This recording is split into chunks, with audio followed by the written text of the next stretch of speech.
How's she going right there, eh? It's Denny here from Denny Loves Outdoors. Finally have that my sill log up on the deck of the mill. So that is 24 feet 8 inches long, and I was hoping to get two 7-inch thick by 24 feet 8 inches long, obviously. But it doesn't look like I'm going to be able to do that. There's too much of a taper at the top. So I think what I'm going to do is I'm going to mill down a 7-inch thick sill log out of this. I'm going to make two of them actually. And what I'm going to do is I'm going to later cut them at 13 feet. And then I'm going to splice these two 13-footers, and then I can cut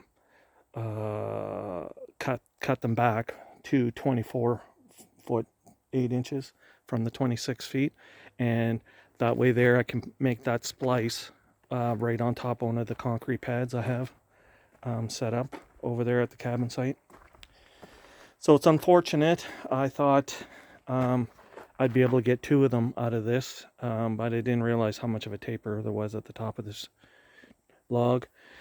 And anyhow, it is what it is, and what I'll do is I know where there's another tree about the same size, and if I have to, I'll do the same thing. So like I said, two 13-footers, and I'm going to mortise and tenon the joint just like the bearded carpenter was doing. Yeah, this looks pretty good. There's a couple 24-inch wide boards. They'll probably curl right up pretty bad.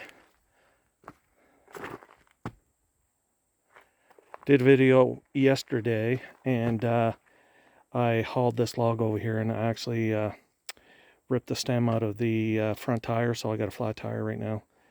And that would have made it a lot easier getting this loaded on the bunk, and to play around with that. But before I leave, I'll have to take that tire off and get another tube put in.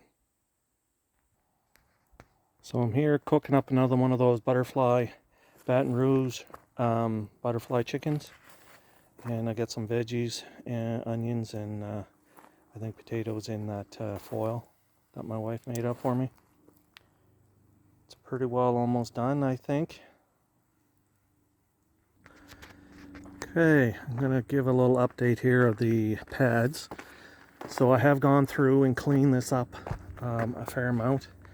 There was a lot of debris and forms and rocks that I didn't need. So that sill log that I'm working on right now is going to be placed right in here. And that's where I want to have the joint on that pad. So it'll be like a 15-foot piece and then a 9-foot piece coming from that end. So these pads right here in the center, and I mentioned before, so that's where the girder beam's going to go, and then the other sill will go on those 4 pads right there.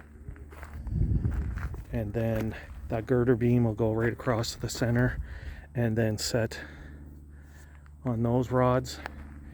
And then there'll be a kind of like a U beam all the way around, butt lapped joints all the way around. And then once I have both of these sill logs set up and I know where the floor joists are going to go, then where the ready rod is, or the not the ready rod, the rebar rods are, that's where I'm going to make a concrete box, and then I'll know what the height of that is once I have the 2 sill beams set.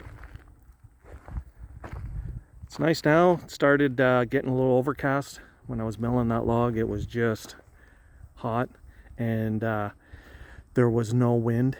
It's weird. The wind is just starting to pick up now. There's a little ripple on the lake, and you could see all the bait fish was jumping out of the water. So I don't know if the trout are chasing them or what's going on, but it's kind of weird to see. It was all over the place.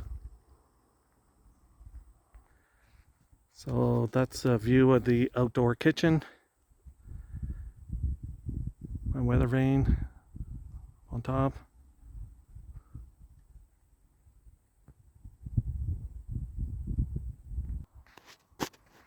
Okay, so that looks pretty good. I guess it was rice. I thought it was vegetables. I forgot actually. And there's the chicken right there. Looking pretty good. Hopefully that's cooked.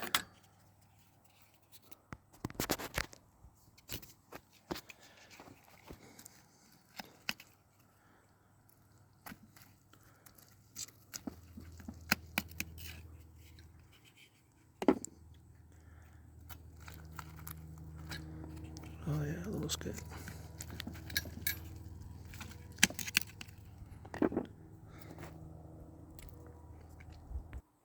Okay, yeah, so that was kind of hard to do without two hands, so I had to put the camera down. And yeah, so there I got half chicken. I don't know if I'll be able to eat all that. I got a beer, like I mentioned before, Moosehead Light, which is brewed here in St. John, New Brunswick. And I just got some HP dipping sauce and then the rice, mushrooms, and onions. Anyhow, if you could, like, share, subscribe, comment. Thanks for watching. That's the end there, eh?